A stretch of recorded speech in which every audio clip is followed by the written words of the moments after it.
Good morning.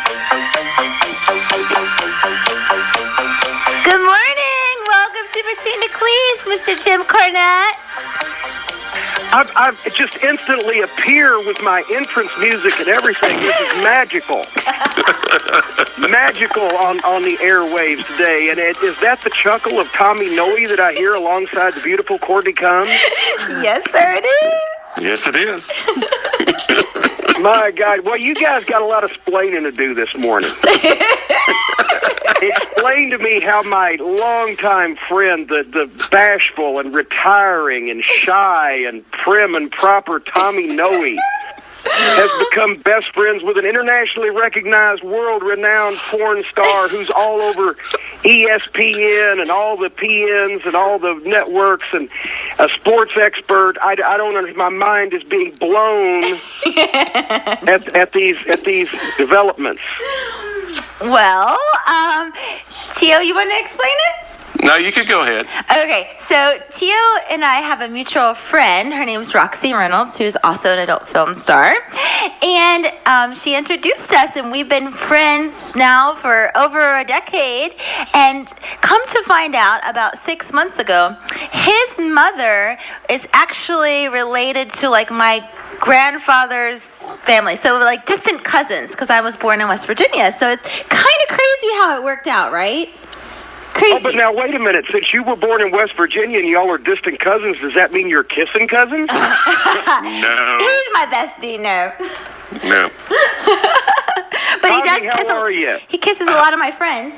Oh, yeah. Oh my God! I don't know if we need to go down that road or not. But, Trust me, I enjoyed going down that road.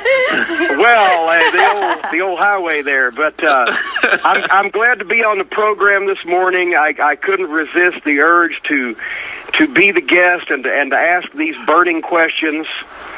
I got something that's burning. I'll tell you, I'm a little sniffly this morning also. I've got what my doctor says is allergies, and I claim is a jungle virus from deep in the Bolivian rainforest. I'm going to be patient zero for this thing.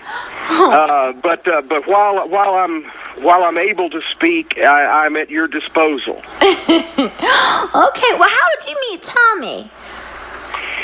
Tommy, well, when was the first time we met, Tommy? I'm trying to think. It was at the TV taping in Morristown. That's right, because obviously Tommy lived in Morristown, where Smoky Mountain Wrestling was centered, and we did a couple of our early tapings there. And Tommy, of course, a big wrestling fan, and you were also on the radio at that point, right? Yes, I had my own radio show, and actually Tim Horner, and I hate to bring up his name in your presence, but Tim Horner called me and asked me, because they needed a ring announcer because Brian Matthews couldn't work the show, and so he asked me if I would be able to do it.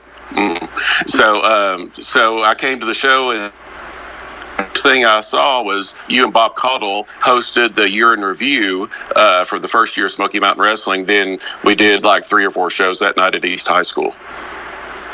That's right, and then later on, because you had your studio set up at the house where you did your radio recording, we'd go over and do commercial spots and different voiceovers and things, and as a matter of fact, your house was even part of your house, and your abode was even seen on a famous episode of Smoky Mountain Wrestling Television. Tammy's Tips. Yes, Tammy's Tips was filmed right there, and was that where we did the bikini thing with Tammy, or no? Actually she. There was another place. We did all the things with Margie, and she pushed Margie down my backyard, the hill down my backyard. Yes. I would just say, if we had Tammy in your backyard in a bikini, chances are she wouldn't have left alive. This is true. I love Tammy, and I always did. My mom never did like Tammy very much, but she always loved you, and she loved Chris. So anytime Tammy would come over, I'd say, Chris or Jim wants to talk to you, and she'd come out of her room, and it was Tammy, and she said, I'm going to kill you, Tommy. I'm just going to kill you. She never did like her. So, Jim, can you name a few of your favorite angles in Smoky Mountain Wrestling? Say it again now, please. Oh, can you name a few of your favorite angles on Smoky Mountain Wrestling? Oh gosh! Actually, there's a podcast now that's running down. I'm sure, Tommy, you've listened to Mike Mills' Booking the Territory podcast, where they do a special episode each week, running down a specific episode in order of Smoky Mountain Wrestling. And I'm being reminded on Twitter at the Jim Cornette, by the way, and Courtney follows me, so if she does, everybody else should too. Oh, that's right. But I've been reminded of some of the things that we did that I'd forgotten about. But some of my favorite ones, obviously, was reuniting the Rock and Roll Express, the deal with the Dirty White Boy and Tracy Smothers, where White Boy burned the Confederate flag, and then they had it out in the climactic Tennessee chain match at the Bluegrass Brawl. Obviously, the Nidal, the whole setup to the Nidal Legends, I think, was probably my favorite thing personally that we ever did in Smoky Mountain. I know, Tommy, I know you loved it too. Everybody that grew up in East Tennessee, was just so excited for the Nidal Legends, and it was our biggest event to date at that time.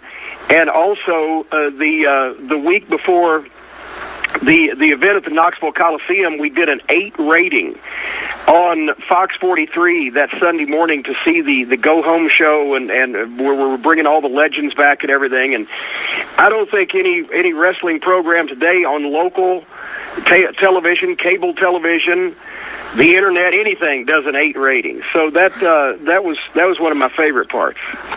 And we interviewed Dr. Tom Pritchard a few months ago, and he said that Missy Hyatt gave him the name Doctor of Desire. Can you tell me any great Dr. Tom stories? Oh gosh, well, and actually I appropriated that because since originally Sweet Stan Lane was Doc's partner in the Heavenly Bodies, and Sweet Stan was the gangster of love, Tom had to have something. Doctor of Desire, that's perfect. That's perfect. But Doc is just, he's hilarious if you know him.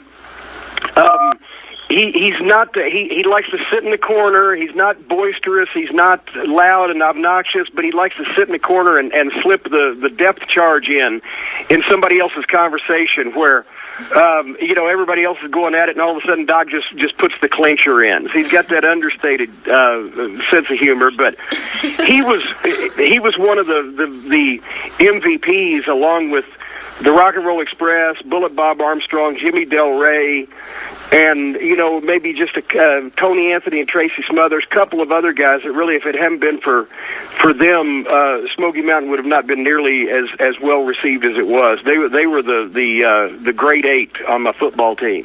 Jim, I fly a lot. At least 3 weekends a month for 12 years. It was a lot of flying. So my thing is I like to have mimosas or Bloody Marys before I get on the plane. How do you cope with flying? Well, I don't do it anymore. That's the best way to cope with it. But I've flown twice since 9/11, and both times it was out to over to England and back, because I'd never been to England, and we went the first time in 2014, and then this past time just last year. It was only just last year now. It seems like it's been so long. But the What Culture Pro Wrestling folks and Kenny McIntosh of Inside the Ropes brought us over to do, it was kind of a crossing off my bucket list thing. I got to do a pay-per-view commentary with Jim Ross again. Oh, wow, cool. And JR and I did a 2-man show in London. And then I did a couple other things while I was over there. And basically part of the rider in my contract is that my wife, the Queen of Castle Cornette, Stacy, has to go with me because while I'm Xanaxed, she can lead me around and make sure that I get to the proper place. So there's a lot of preparation involved in it, a lot of refining the will with the attorneys.